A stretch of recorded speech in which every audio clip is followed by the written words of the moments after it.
Welcome to Above Zero, the podcast where we have vulnerable conversations filled with courageous testimonies of overcoming. So what is zero? Zero is when we come to the place of surrendering to Christ, accepting his forgiveness, and our sins are wiped clean. I am your host, Amber Love. Welcome to the journey where life begins above zero. Today's guest on Above Zero is Christina Blincoe. Christina is a Christian business leader, motivational speaker, and #1 Amazon best-selling author. Known for her powerful journey of transformation, she inspires others to build profitable, debt-free businesses while living with joy. A co-author of multiple books, including the Joyful Entrepreneur Series, Volume 3, and Before She Knew Jesus, a women's devotional, she has a new book, Sacrificial Love, co-written with her husband, set to release in May 2025. As the founder of Sweet Streams Lavender and the owner of a lavender field, she is also a devoted wife and mom of 3. Christina blends faith and entrepreneurship, helping others align their work with their values for lasting impact and financial freedom. Please join me in welcoming Christina Blincoe. Hi, Christina. Thank you so much for being here today. I'm excited to hear your testimony, to hear about where God has led you in this life of entrepreneurship. If you see me in this sweater or this giant scarf and you're wondering, I wonder if she's cold. I am. I did not get to start my little heaters in here, so we're just going to be cold and warm together. But thank you again for being here. If you want to just go ahead and tell us who you are, who is Christine Blincoe? Yeah, thank you so much, Amber, for having me. I can't wait to meet you in a month, so it's going to be so exciting. I think, as a longtime Christian, I've been a Christian since I was 12 years old when I accepted Christ. I think there's a period in your life where you're like, he's always been there. I've kind of taken him along. I've asked him for things, I've asked him for help, but I think the journey really started in 2024. 2023, I had a really hard year with health issues. And that's when I really started this full health journey. And I realized that I wasn't giving him everything. I wasn't laying down everything. I had compartmentalized things in my life, my marriage, my finances, my family, and in my job, and I really hadn't given it all to him. And he's the provider. He's our, he gives us the provisions and where we are in our lives. And so I think he uses us to be able to tell other people, about our journey, and not to keep it for ourselves, but to be a blessing. And so I'm so grateful to be here to be able to walk us through that. But I think, to understand who I am, I've been in corporate for over 30 years. And so that comes from a long stem of not really having much of anything in my childhood, and having a lot of lack mentality. And so I created this security for myself, right? I say myself because I did it in my own way, in my own terms, without asking God, is this what you want from me? Is this how you can use me? And I believe that he showed up in those places, even though I was directing the past, because I was so trying to be so much in control. So I started a business with my husband 10 years ago as a way to kind of have an exit plan, if you will, a plan for both of us to live our lives out together after this corporate thing that we both had going on. And so we started a lavender farm. We became entrepreneurs for the first time. We didn't know what we were doing. We did everything wrong. I could write a book just on what we did wrong. And all the things that you should do right, which is be in community with other people. And that's what really started my journey last year, is really wanting to write the story of how we showed up in the community and showed up in our family through that entrepreneurship journey, but then also like how God was leading us to that place to be to have a opportunity to serve in our community and other people. And people were drawn to us. We got lots of free advertising and all of this stuff. We were on TV and all of these things that people are like, how did you get that? How did you do that? And all of that was free because we showed up very authentic. We showed up, with God's vision for us. And then so that took us to the Joyful Entrepreneur, Volume 3. That was the book that I was a part of. And then he really wasn't done with me. Through that book, he wrote it for me because it was all about letting go this idea that we have control over our lives, that we have to let go of that grip that we hold on so tightly to. And so I read that chapter over and over again myself because it's just so hard to break that.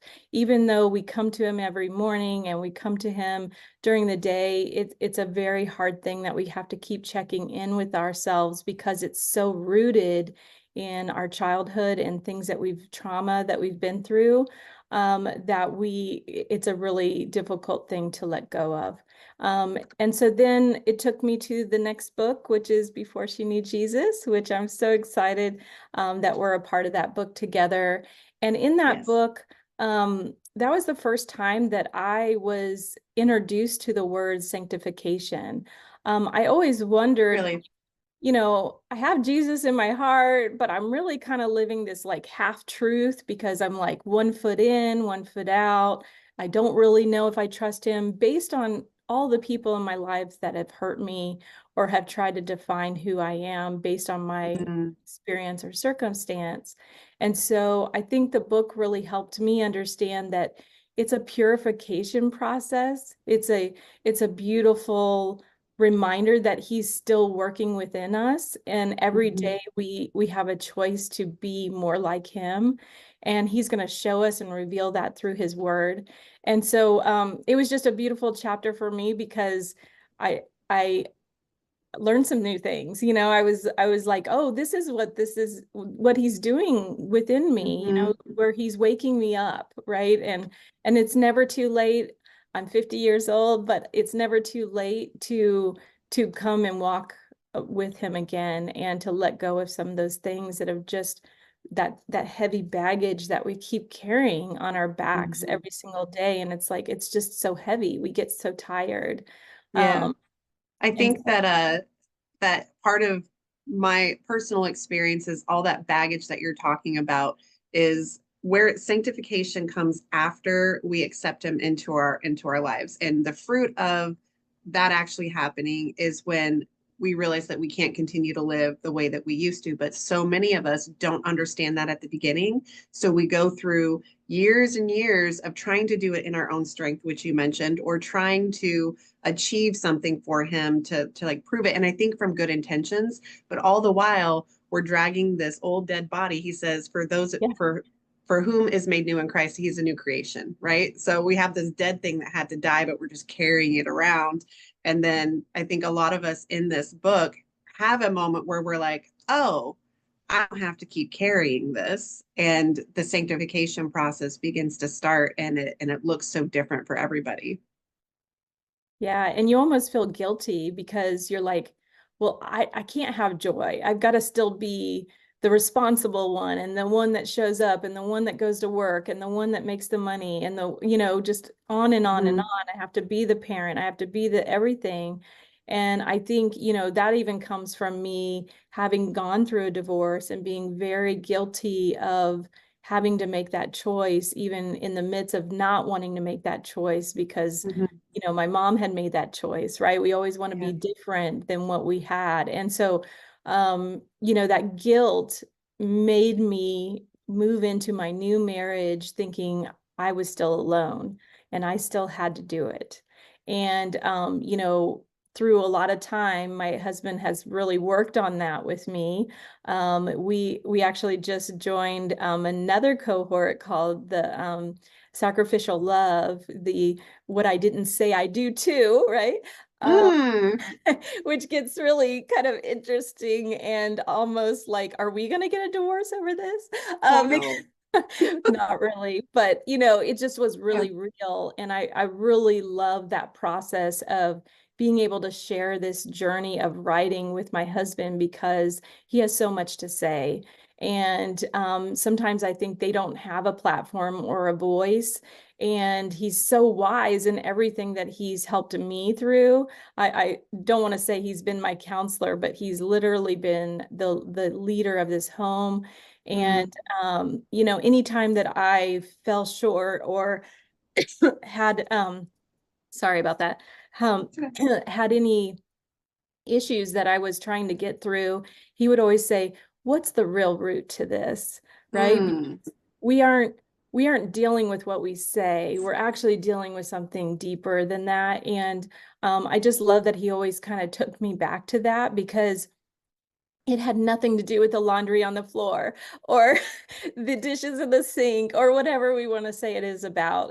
It always had something deeper that we were lacking, or that we needed love in, or that we needed grace in. And so he's just been a beautiful addition to this new book that I've been able to. We finally put the pins down in December. And so I can say I'm a 3-time author in 2024, which is And the first one insane. is And a the first, bestseller, a New York yes, Best Time seller. So congratulations on that. So two yeah, more coming. 2 more coming. So Yes, Before She Knew Jesus will be out in February, and then Sacrificial Love will be out in May of this year. that's awesome. That's awesome. So it sounds like, I think I love the part just about your husband being that thing to like, what is the root?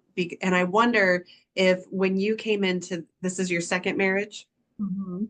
if there were things that you brought in that God just gave him the grace to be able to walk with you through healing. Like, what was that journey like for you? Yeah, so that was a hard time in my life. I actually wanted to end my life, even with having 2 young boys. It's scary to think about that with, you know, at this point in time when they're adult men, that they would not have their mom here. Mhm. But during that time, I said, God, I don't want to date. I do not have any desire to be out in the dating world. And I just have so much trust issues. I have never seen love defined or shown correctly. So I didn't even know what I was looking for. And I didn't even know Yeah. how to give that love. And so during that time, my prayer was always, you know, first, give me the strength to show up for another day. But then also, just if he has to come to my front porch, just drop him on the front porch, because I'm not going to go look for him. I think that's every Christian girl that I know right now who's like, I'm going to be abstinent. I'm going to wait for the Lord. A man who finds me Yes. obtains favor. And we're like, Amazon. Yes. Click. No. Yeah. And you know, he showed up even in that silly prayer, even in that not understanding what life could look like after that pain. He brought him to me at church. And so, you know, my obedience to show up to church, even when I was broken, you know, my heart was to serve the kids that were going through divorce care, because my kids were going through it.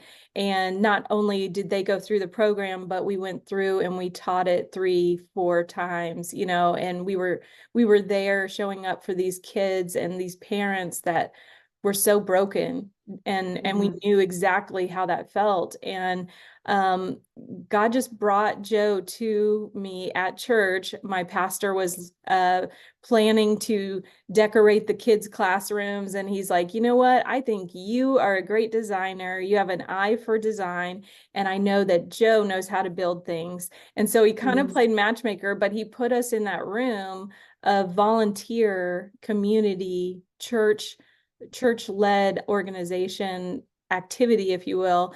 And that became a friendship where he had been broken, he had gone through a divorce, and we were both just like, we are not starting anything new here. We are going to be friends, and my kids are going to know you, but we're not, you know, that's it. And through that summer of working on that project, we just got to know the man he is and the family he has. He was raised in a Christian home. You know, they've been married over 50 years.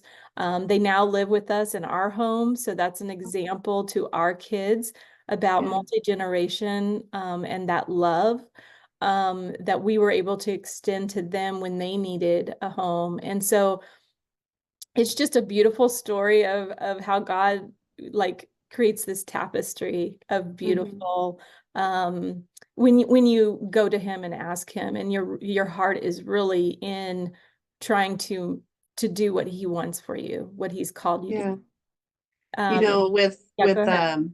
the suicide portion, I just want to, if you're comfortable, stopping there for a minute, because I had my own, that was kind of the end of my line where, and I had a child as well, who was 2 years old. My ex-husband was deployed, and I put myself in a psych ward. Um, and when I got out, I went straight to a church to denounce God. And that's actually where he encountered me and brought my dry bones to life. The service was on Ezekiel and the dry bones. And I'm sitting there and I'm like, my bones are so dead. Like, I have nothing to give you. And I don't want to give too much away from my chapter in the book, but because we share that experience, and I've been divorced twice as well. Or you only Well, once, but me yeah, twice. yeah, I understand. Yeah. The pain from that, like, where did God meet you in that? Was there a time where you felt his presence and he helped you come out of that? What did that process look like? Yeah, so I remember it very vividly. There was a moment that I was sitting on the edge of my bed, and I had done so much to forgive my first husband, and just the pain that was just happening over and over. It was like this vicious cycle of abuse, both just mentally and then, you know, just the affairs and the drugs that he was partaking in.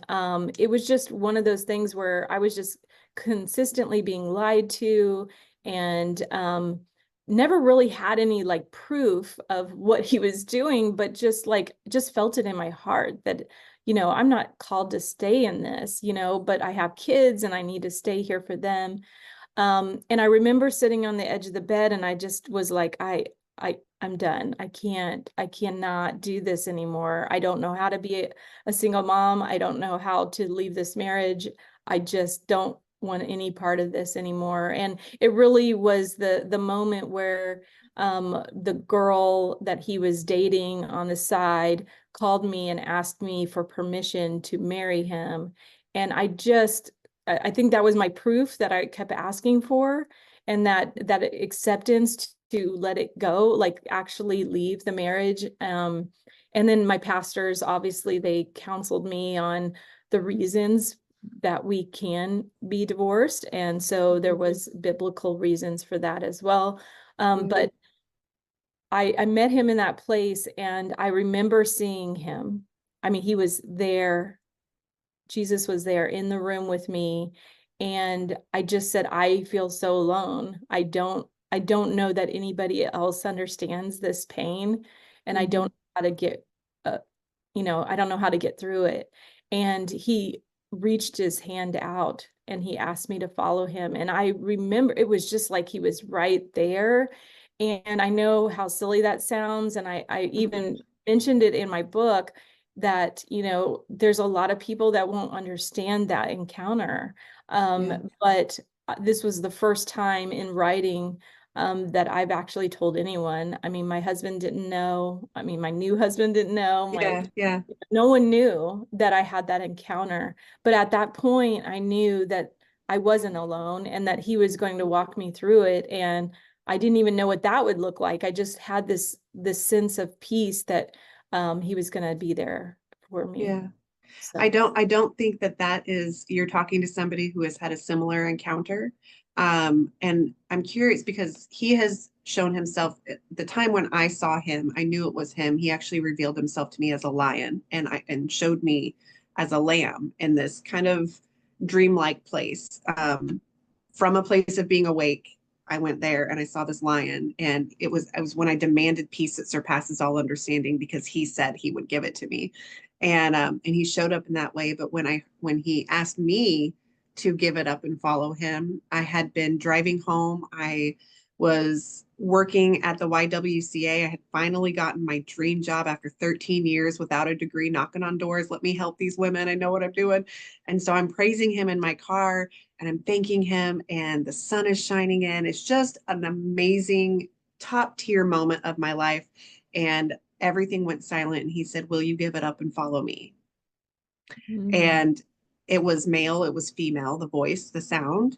It was inside of me, it was outside of me.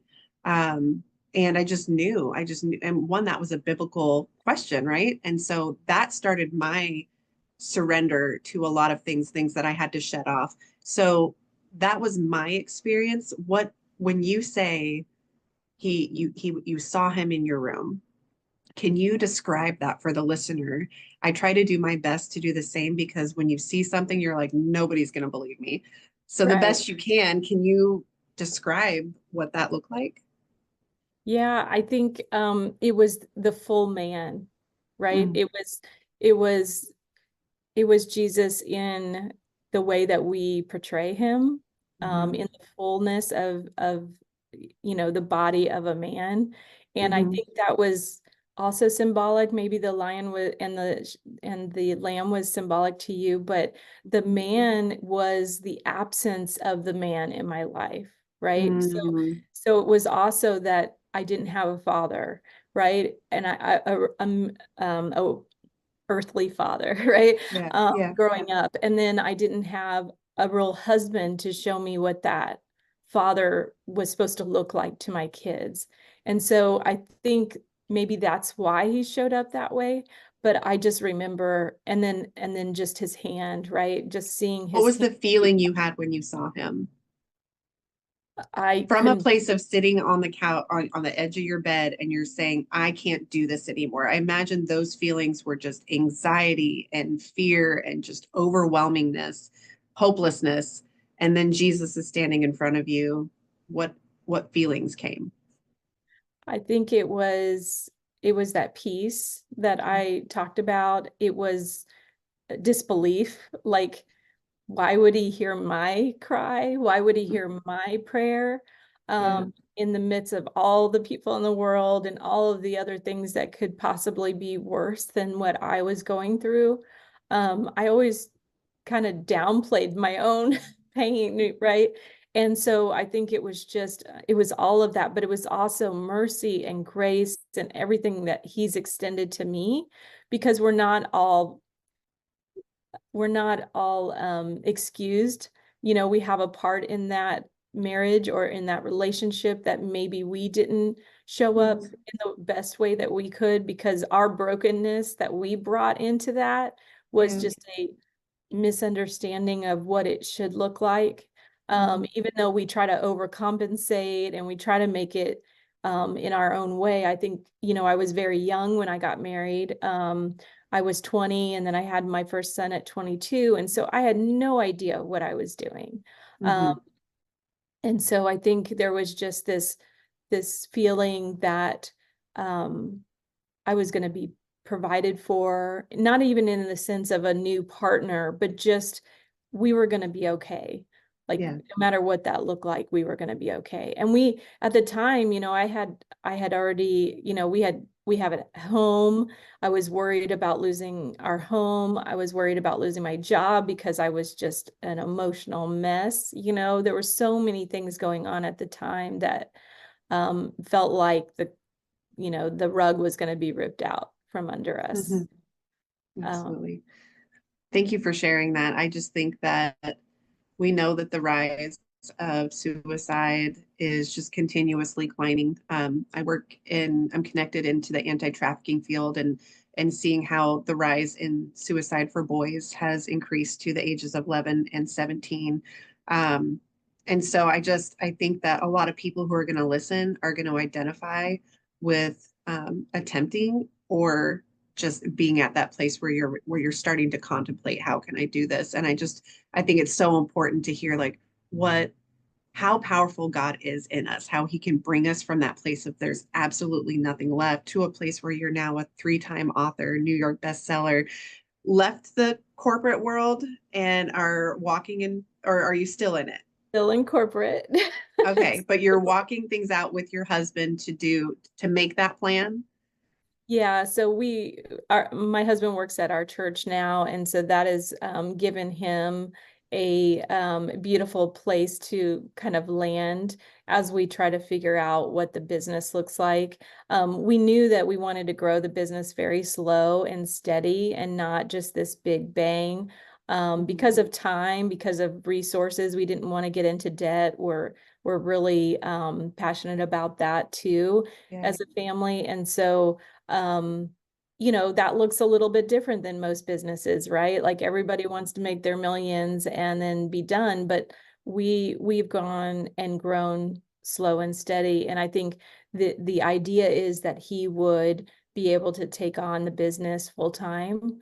And during COVID, that kind of set us back a little bit. We were like, oh, now we have to reinvent ourselves. Most of our income came from pop-up shops and farmers markets, and we couldn't go to those anymore. And so we were like, what do we do? And so I think that kind of, always as an entrepreneur, trying to recreate yourself and try to figure out what's going to work for your clients or your customers. And always keeping them at top of mind is always important for us too. So it's more about them than it is the money. My husband always says, you give away the farm. And it's like, yeah, I do, because it's a blessing and that's what we've been given. And so there is abundance there that I want to be able to give and share and donate whatever I need to whatever we can. So I want to think about how I want to say this, but I think there is a difference. I think that's what makes it a Christian entrepreneur, or a disciple. I'm trying not to even say the word Christian anymore, just because I'm like, it means so many things to different people. But a person who is a disciple of Jesus in business, and there are two ways that we talk about abundance and overflow. Like spiritually, like I can't spiritually and emotionally pour into anybody from just my full cup. Like he wants me to be full, and then the overflow is what flows out into other people. And that requires us to continue our faithful walk with him, continue to pursue getting to know him and know him deeper. As well as with business, I think that there is a mindset, and I'm new to entrepreneurship, but there's a mindset that the overflow is for others. Like he's going to give us favor and mercy and grace and blessing so that we can be the hands and feet of Jesus in the ways that, we feel led to do. So what areas is your business? What is your business? And what oh areas are you trying to overflow into? yeah, so we own Sweet Streams Lavender, and Mm-hmm. it's an online company. It's a lavender farm in Kansas, and then we also have an online boutique, sweetstreamslavender.com, and we sell all kinds of wellness products that we Okay. make. We're the artisans. My husband makes all the candles and soaps and all of the things. And it comes from our lavender. And so we also partner with other businesses that make, beautiful chocolates or teas. And so we provide our lavender to other companies as well, which is really exciting and That's amazing. amazing to see Yeah. our products turn into their passion. And then, with the books, we've been able to I guess, leverage the message in our books to be able to bless our customers. And so many of our customers come back year after year. They love us. They love the product. They know what we stand for. And so the book is just a beautiful addition to our business because people already know who we are but they want to learn more. And so Yeah. we've been able to offer the book, give the book away wherever God leads us, even if it's like, I'm clinging it in my hands going, no, I'm not ready to do that today. And he says, Mm-hmm. go do it. And, Yeah. and I get the book in someone's hands that really needs it. So, it's been beautiful, beautiful testimony after testimony, hearing from different customers about how they needed that book and how it met them. Even if they're not an entrepreneur, Yeah. you can get the book if you're not an entrepreneur. If you're an entrepreneur or you support someone else, it's a beautiful book. So That's awesome. So speaking on obedience, Sanctification is a process, and I believe that so is walking in obedience. And actually, I want to go back to one thing that just came to mind when we were talking about divorce. My first divorce, I went home to my family, and I looked at my grandmother, who her husband built the church that my uncle pastors, that my family was very involved in. So I looked at my grandma, and it was the first person I was going to tell that I thought wanted out. And I was so nervous. And I was just like, Grandma, I don't think I can do this anymore. And she looks at me, and she's still alive. She thinks Jesus is coming back in her lifetime, and she is still alive. So I'm just saying. Yay. But she looked at me and said, do you know why Jesus hates divorce? Why God hates divorce? And I said, why? And I expected like all these rules and all this stuff, like it's a sin or something like that, you know? And she said, because it hurts his children. He wants to protect us from pain. So walking in obedience to what he has called us to, abstaining from sexual immorality, just anything that pulls us away from him is an actual place of protection that he's trying to keep us in. And so my journey of obedience and learning to be obedient, it's still growing. There are times where I was like, I mean, this whole podcast is, I think, 3 years behind when he told me to do it. So it's a process, but I'm here. What was your obedience journey like with all these different things that you have going on? Well, I think I've always had a limiting mindset when it comes to money. Yeah. And so when you talk about overflow, that was my word of 2024. And if you read the books, if you see my journey as I walk through, the business side and my childhood in the joyful entrepreneur, to my health journey, my wellness, and really getting down to what was physically and mentally off with me through the Before She Knew Jesus book. And then my marriage, all three books were in obedience to him, because every single time I said, I don't have money to do this. I Mm-hmm. can't do this. This is so expensive. Like, I can't do this. But following him and seeing what he's been able to do and the fruit that he's been able to, it's just amazing. Like, just the overflow. And I Mm-hmm. can't remember the verse, but I had a vision board for 2024, and the vision board, every single thing came to life. One of them was community with Christian entrepreneurs or Christian followers. One of them was write a book. Not one. I mean, I just said one, but he said three, right? I wanted to lose weight, just a couple pounds. I wanted to get my health right, and I lost 50 pounds. Like, he was just up there smiling and going, I'll show you what I can do. Like, Yeah. it was just like blew my mind. I mean, the overflow that he was, because he talks about, there's a verse that he talks about the vineyard being so dry.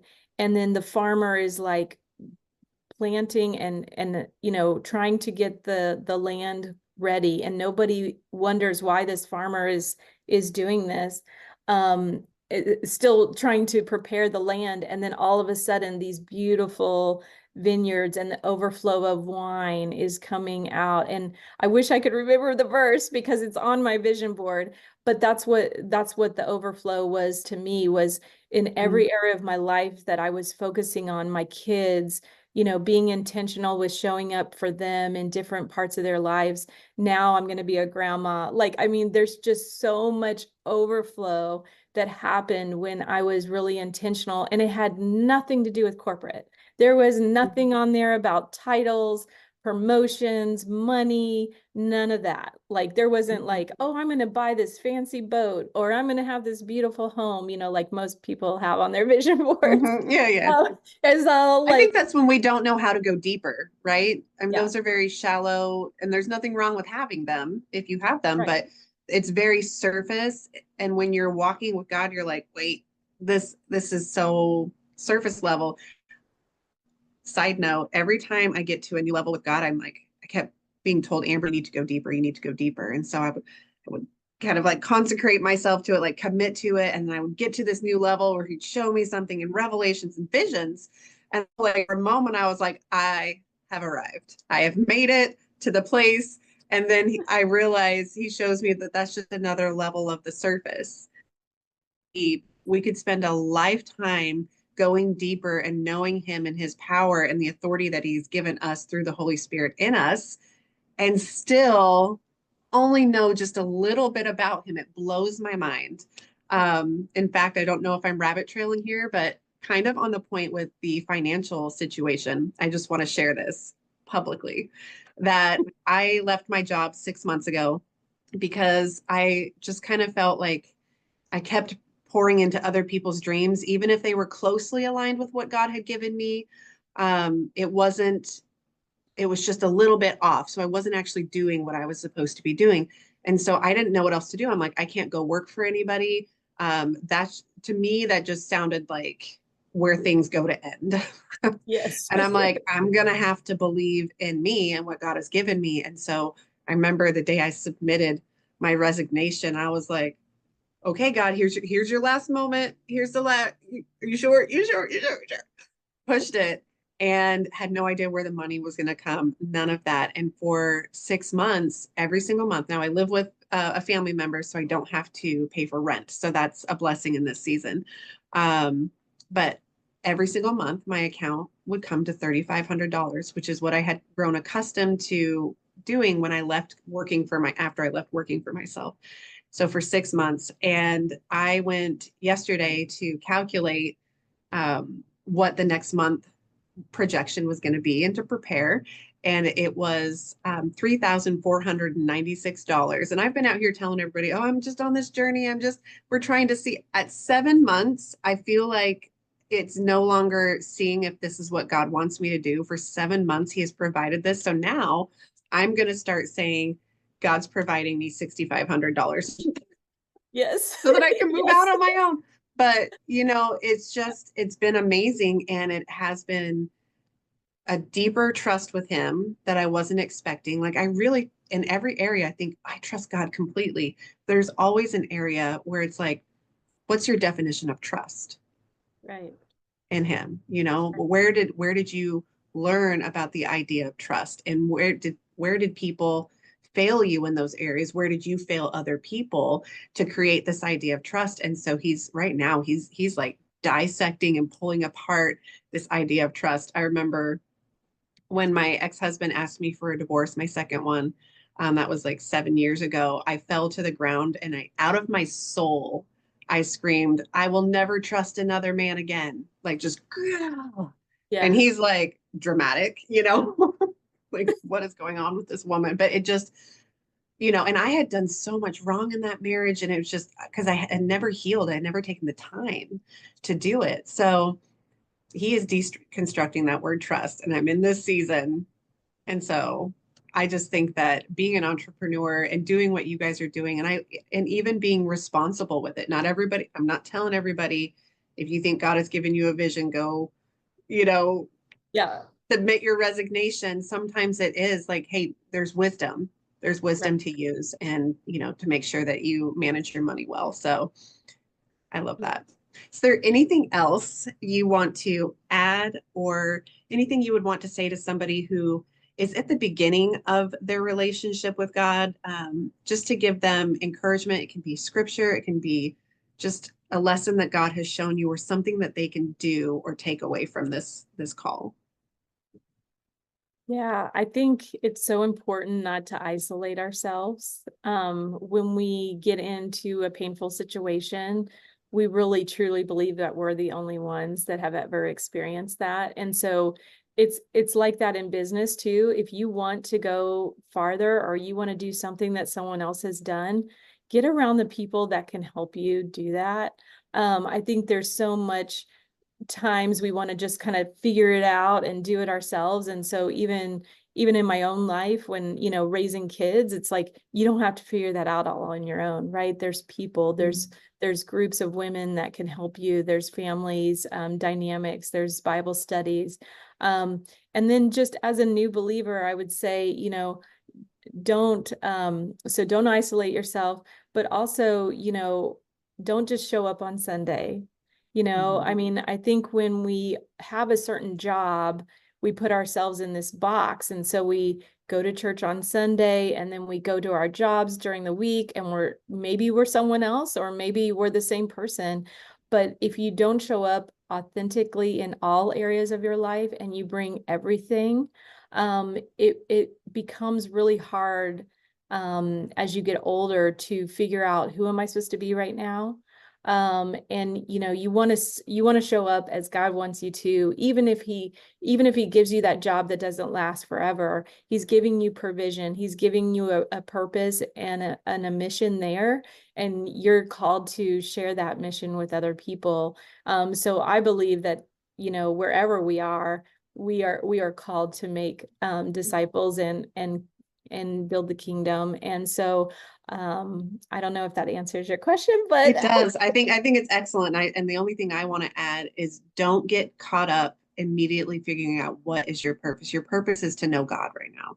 The purpose is to be known by, he knows you before the foundations of the earth were laid. He thought that with all of your mistakes and all the value and incredible importance for your life to be here. And so spend time getting to know who he's, because old you is dead, new you is here. But who is this person is so much. It is. I've had so many people tell me to do that, and I waited so long. And when I finally was like, let me open this book, that's when my life began to transform. So I want to encourage our listeners, if you're at the beginning of your journey and wanting it to be more than just a surface level, and able, open up your word, consider who he says you are, and he is very descriptive. So thank you. Excited to see you in Arizona. I know our internet's getting kind of weird right now, but Christina, you have The Joy, which is available. Volume 2 is available on Amazon. If you're listening to Christina, 13 others have co-authored the Before She Knew Jesus devotional, available on there. So be sure to go and check that out, order your copy, and read about other people's amazing testimonies and encounters. And then also you have Sacrificial Love, which is being released in May of 2025. So be on the lookout for that. Thank you again, Christine, and I will see you in a couple of weeks. Yeah, thank you so much.